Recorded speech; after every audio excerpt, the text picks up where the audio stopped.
Hey everybody, welcome back. We're on Unit 3, National Income and Price Determination. We're focused on the ASAD model. This is part 3 of our focus on the ASAD model. We're still on AD. In this video, we're going to be focusing on what shifts the AD curve, which is so important, okay? Of course, shifting of the curves, things that shift the curve, super important for our analysis. Now, just to recap again, the vertical axis, what are we measuring? The price level, the weighted average of all prices of all final goods and services. This is an aggregate measurement of prices in the economy, price of final goods and services. The horizontal axis, it's good to know that the unit of measurement is dollars that have been adjusted for inflation. And what we're just thinking about this horizontal axis right now, just right now, when we're talking about AD here, is the quantity of AD or total spending. So what are we measuring horizontally is total spending, all right? Now, in our last video, we talked about that when you think about the horizontal distances from some price level, like price level sub-zero, to the AD curve, you should be thinking about, hey, that is made up of 4 different types of spending: consumption, investment, government purchases, and net exports. Why is that? Because there are 4 macroeconomic actors that spend money on goods and services. Households, businesses, governments, and the rest of the world are the 4 macroeconomic actors that spend money on goods and services. There is a 5th macroeconomic actor, it's called central banks, but central banks don't spend money directly on goods and services, so they're not part of aggregate demand, all right? Now, of course, the price level goes up. We talked about that 3 components of spending are going to shrink. Consumption, investment, and net exports will all decrease. Government purchases actually won't be affected, okay, by a price level change. But the price level changing, going up, will affect consumption, investment, and net exports for the 3 effects we talked about last time: real wealth effect, the interest rate effect, and the foreign purchase effect. See the last video for a summary of that. This video, once again, focused on what shifts the curve. Let me reinterpret that question. What shifts the AD curve? Well, it's something that will change either consumption or investment or government purchases or net exports other than the price level. What outside the model, exogenous factor, what other than the price level will actually change consumption or investment or government purchases or net exports? That's what we're supposed to be thinking about. So we're going to start off here first with consumption. What other than the price level would change consumption? Well, my first thing I'm going to say is, of course, disposable income. Our disposable income definitely affects consumption. Disposable income divides up into 2 things: consumption and savings. If our disposable income goes up, our consumption will increase. Not by the full amount, but by some percentage, which we call the MPC. But it will change with disposable income.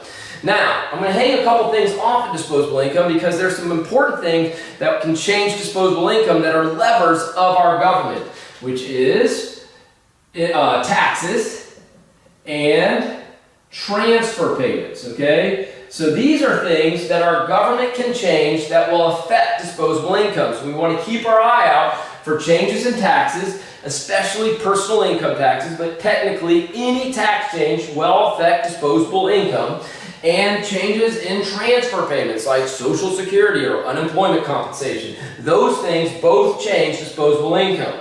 Remember, though, who is actually changing these 2 things that change disposable income and therefore change consumption is the government. And when the government is manipulating their budget, it is called fiscal policy. So both of these are levers of fiscal policy. So fiscal policy can absolutely shift the curve. And we're not done talking about fiscal policy. Okay, we've got another big one right there where fiscal policy can shift the AD curve. Now, what else besides disposable income affects consumption? Well, I should say, what else besides the price level and disposable income, since we've already talked about it, can change consumption? Well, what else is there? Of course, there is our wealth, as determined by the stock market and the value of our homes. Okay, now, of course, there's other things also, but those are the 2 big things we keep our eyes on. What's going on in the housing market, okay, what's happening in the stock market. Those things affect our wealth. And hey, let's say if the stock market crashes, we all feel less wealthy, and what will we all do? We will start decreasing how much we are consuming. So our wealth definitely affects consumption. What else affects consumption? Well, certainly our consumer confidence, CC, consumer confidence. Textbooks will often say, hey, this is your consumer's expectation about future disposable income. Well, what is a consumer's expectations for their future disposable income based on? It's based on their confidence in the economy. So simply just consumer confidence, our confidence in the economy. If our consumer confidence falls, consumption is going to drop at all price levels, and therefore the AD curve would shift to the left. You can imagine if consumption decreased at all price levels, the AD curve is coming left, okay? Is there anything else that affects consumption? Yes, but the next thing I'm going to put on the board actually is even a bigger determinant of investment. What is that thing? It is the interest rate, okay? So I'm going to kind of jump from C to I. Now I'm going to talk about what can change investment other than the price level, and the interest rate certainly. Now, to close off consumption though, I want you to know the interest rate does affect consumption. Consumption is known as a interest sensitive type of spending, okay? So consumption is a type of spending that is sensitive to the interest rate. If the interest rate goes up, we'll spend less. We'll borrow less, spend less. If the interest rate goes down, we'll borrow more, spend more. But as far as consumption is concerned, it's not all that sensitive to the interest rate. You can imagine consumption is far more sensitive to things like our consumer confidence, our wealth, and our disposable income.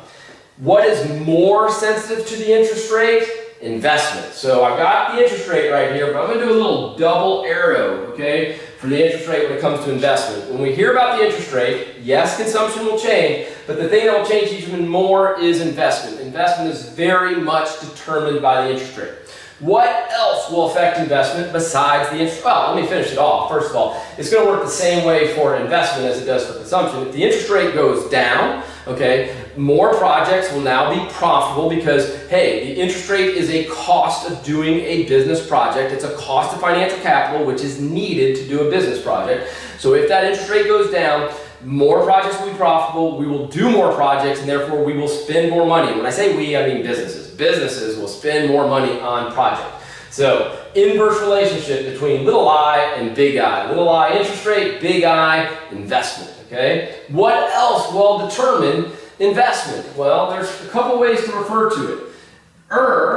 The expected real rate of return of business projects, the expected real rate of return of business projects, or we could just say business confidence, okay? Business confidence is what is determining our expected real rate of return of our projects. When we do our expected real rate of return of our projects, of course, we're looking at future revenues versus today's spending, and those future revenues are very much focused on business confidence, okay? So our business confidence is going to affect investment. So these are our two big things that are going to change investment, the interest rate and business confidence. Now, before I leave this, though, we need to make a note. There is a public sector actor, one of our macro aggregate actors, that have a lot of control on the interest rate. And what is it? It's the Fed. And the Fed controls monetary policy. Excuse me. Monetary policy absolutely affects the interest rate and therefore affects investment. This is a big one, guys. Monetary policy shifts the AD curve. It's one of the biggest things that kids mess up on, okay? Because when we get into talking about monetary policy, it's going to shift this other curve known as the money supply curve in a whole different graph. But for this graph, which is our most important graph in macroeconomics, it shifts the demand curve, the aggregate demand curve. Monetary policy shifts the aggregate demand curve. Super important to keep that in mind. Fiscal policy also can shift the aggregate demand curve. Now, what determines government purchases? That's straightforward. It's super easy. Woo, we like this one. It's the government, okay? And when the government acts, there is a lever of their fiscal policy again. So there it is, fiscal policy. Fiscal policy, very much shifting the AD curve. Monetary policy, very much shifting the AD curve. Net exports. What's going to affect net exports? There's a lot of things, but right now for this one, I just want you to focus on two very important ones. One is the national income of our trading partners, okay? National income of our trading partners. They're really sloppy writings. I didn't want my back to you guys the whole time. But let me just read it to you. The national income of our trading partners. It's really nasty, so zooming in is not going to help you a whole lot because my handwriting fell apart right there. But national income of our trading partners. Guys, if the rest of the world's getting richer, that's going to help. They're going to buy more of our stuff. AD is going to shift to the right. Okay, if the rest of the world's getting poorer, that's going to hurt how much demand there is for our products. AD is going to shift to the left. So national income of our trading partners, super important. Final one, guys, value of the dollar. Value of the dollar. If the dollar appreciates, stuff's going to be more expensive to the rest of the world, and AD therefore is going to shift to the left. If the dollar depreciates, our goods and services are now going to be cheaper. Why? Our dollar's cheaper. If our dollar's cheaper, our goods and services will be cheaper to buy. So if that dollar depreciates, the rest of the world's going to buy more of our stuff because our stuff is now cheaper, and AD will shift to the right. That's right, you heard that right. The dollar depreciates, AD shifts to the right. Well, that's it, guys. I said it's going to be a short video. Not sure it was a short video, but that's the main things that shift the AD curve, and man, it is so important you get those down. It looks like a big list, but think about it. If this is our most important graph, this is like one of 3 curves on that graph. You can master it by just mastering those. These are the things right here, other than the price level, that affect either consumption, investment, government purchases, or net exports, and therefore they shift the curve because all of these things, once again, are not the price level, and since there's something other than the price level, they're exogenous factors, they shift the AD curve. Thanks for tuning in. We'll see you in the next video.